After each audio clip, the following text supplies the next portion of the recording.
الحمدللہ رب العالمین والصلاة والسلام علی خاتم النبیین وعلی آلہ وصحبہ اجمعین۔ بسم اللہ الرحمن الرحیم۔ تبلیغ کا 5واں نمبر تصحیح نیت یعنی اخلاص نیت۔ اس کا مقصد ہے کہ ہم ہر عمل کو خالص اللہ پاک کی رضا کے جذبے سے کرنے والے بن جائیں۔ ریا، دکھاوا، شہرت بالکل نہ ہو۔ کسی عمل سے دنیا کی طلب یا اپنی حیثیت سے بنانا مقصود نہ ہو۔ کسی عمل سے دنیا کی طلب یا اپنی حیثیت بنانا مقصود نہ ہو۔ کسی نے ایک نوجوان کو عجیب نصیحت کی کہ اے لڑکے، اپنی کشتی کو مضبوطی سے پکڑ لے کہ سمندر بہت گہرا ہے۔ توشہ ساتھ لے لے کہ سفر بہت لمبا ہے۔ اپنی کمر کو خوب کس لے کہ راستہ بہت کٹھن ہے۔ نیت کو ٹھیک کر لے کہ دیکھنے والا بڑا باریک بین ہے۔ اللہ سبحانہ وتعالیٰ کا قرآن مجید میں بھی حکم موجود ہے جس کا مفہوم یہ ہے کہ عبادت کر اللہ تعالیٰ کی اس حال میں کہ تیری بندگی خاص اسی کے لیے ہو۔ لہٰذا یہ ضروری ہے کہ مسلمان اور خصوصاً مبلغین حضرات اپنی ہر عبادت، ہر تقریر و تحریر اور بیانوں کو خلوص اور اخلاص کے ساتھ متصف فرما لیں، کیونکہ اخلاص کے ساتھ تھوڑا سا عمل بھی دینی دنیاوی ثمرات کے اعتبار سے بہت بڑا ہوا ہے۔ بغیر اخلاص کے نہ دنیا میں اس کا کوئی اثر ہے اور نہ آخرت میں کوئی اجر ہے۔ اخلاص نیت کے فضائل بے شمار ہیں، جن میں سے چند ایک یہ ہیں۔ نبی کریم صلی اللہ علیہ وسلم کا ارشاد مبارک ہے کہ حق تعالی شانہ تمہاری صورتوں اور تمہارے مالوں کو نہیں دیکھتے بلکہ تمہارے دلوں اور اعمال کو دیکھتے ہیں۔ ایک حدیث میں وارد ہے کہ نبی کریم صلی اللہ علیہ وسلم سے کسی نے پوچھا کہ ایمان کیا چیز ہے؟ حضور صلی اللہ علیہ وسلم نے فرمایا اخلاص۔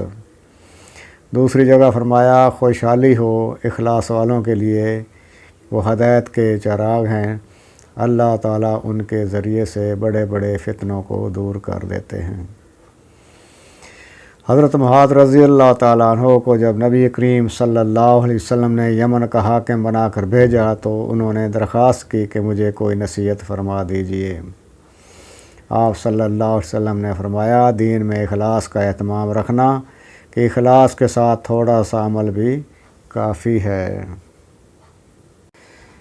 حق تعالی شانہ کا ارشاد ہے کہ میں سب شرکا میں شرکت سے بہت زیادہ بیزار ہوں، یعنی دنیا کے شرکا شرکت کے محتاج اور شرکت پر راضی ہوتے ہیں، اور میں اخلاص علی الاطلاق ہوں، بے پرواہ ہوں، عبادت میں غیر کی شرکت سے بیزار ہوں۔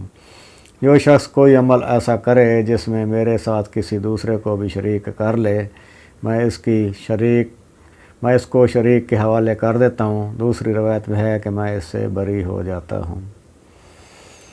قیامت کے دن میدان حشر میں ایک منادی بآواز بلند کہے گا کہ جس شخص نے کسی عمل میں دوسرے کو شریک کیا ہو اس کا ثواب اور بدلہ اسی سے مانگے۔ اللہ تعالیٰ سب شرکا میں شرکت سے بہت زیادہ بے نیاز ہے۔ تمام عملوں کا دار و مدار نیتوں پر ہے اور ہر شخص کو اپنی نیت کے مطابق اجر ملے گا۔ اللہ تعالیٰ اور اس کے رسول صلی اللہ علیہ وسلم کے لیے ہجرت کرتا ہے، اس کی ہجرت اللہ اور رسول کے لیے ہوتی ہے، لیکن اگر دنیا یا اور چیز کے لالچ میں ہجرت کرتا ہے تو جس غرض کے لیے ہجرت ہے وہ اسی غرض سے شمار کی جاتی ہے۔ غزوہ تبوک میں جو لوگ بیماری کے باعث شریک نہیں ہوئے ان کے متعلق فرمایا کہ وہ ہر گھاٹی میں ہمارے ساتھ شریک تھے، کیونکہ ان کی نیت جہاد کی تھی، اگرچہ وہ کسی عذر کے باعث شریک نہ ہو سکے۔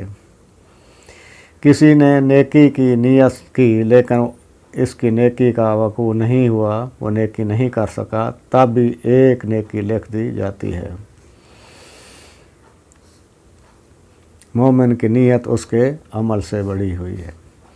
ایک شخص کے پاس مال بھی ہے اور علم بھی، یہ اچھے کام کرتا ہے اور غربا کا حق سمجھتا ہے، تو قیامت میں یہ اعلیٰ منازل پر ہوگا۔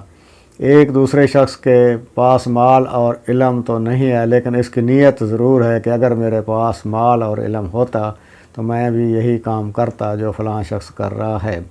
قیامت کے دن ان دونوں کے اجر برابر ہوں گے۔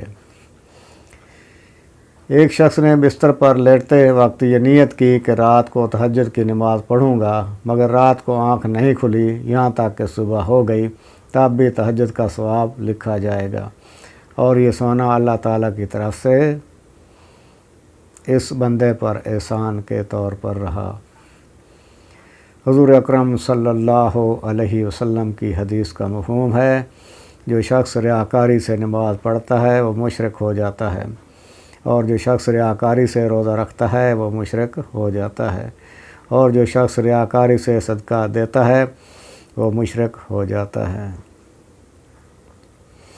نبی کریم صلی اللہ علیہ وسلم کی ایک طویل حدیث کا خلاصہ ہے کہ قیامت کے دن جن لوگوں کا اول وقت میں فیصلہ سنایا جائے گا ان میں سے ایک شہید، دوسرا عالم اور تیسرا مالدار ہوگا۔ ان کو بلا کر اللہ جل شانہ اپنی نعمتوں کا جو ان پر کی گئیں اظہار فرمائیں گے، وہ اقرار کریں گے۔ اس کے بعد ان سے سوال ہوگا کہ ان نعمتوں سے کیا کام لیا؟ شہید عرض کرے گا کہ تیری رضا کے لیے جہاد کیا حتیٰ کہ شہید ہو گیا۔ عالم عرض کرے گا علم پڑھا اور پڑھایا اور تیری رضا کے لیے قرآن حاصل کیا۔ مالدار عرض کرے گا کہ کوئی مصرف خیر ایسا نہیں تھا جس میں نے تیری رضا کی سبب خرچ نہ کیا ہو۔